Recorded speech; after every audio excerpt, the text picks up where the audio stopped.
Трската и другата нискостеблеста вегетација која неконтролирано расте во каналите и речните корита и предизвикува поплави во Пелагонија, ќе се користи за производство на биогориво.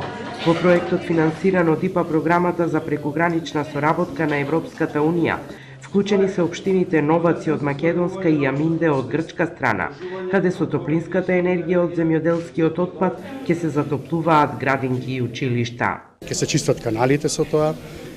Знаеме дека исто така и земјоделскиот отпад неретко земјоделците знаат да го палат, што представува и голема опасност од ширење на пожари, загадување на животната средина, а исто така знаеме дека и јавните згради се за затоплување ги користат фосилните горива, кои што исто така предизвикуваат загадување.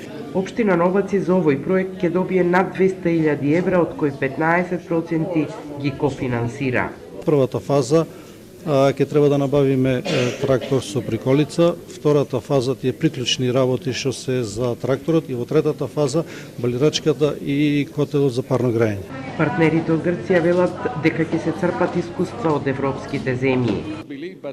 Минатата недела бев во Ровониеми, тоа е во селото на Дедомраз во Финска. Конкретно се дискутиравме како да го искористиме нивниот земјоделски отпад за загревање на простори. И многу сме заинтересирани да го пренесеме тоа искуство на локалните актери овде. И тие ќе заклучат што е поинтересно за нив.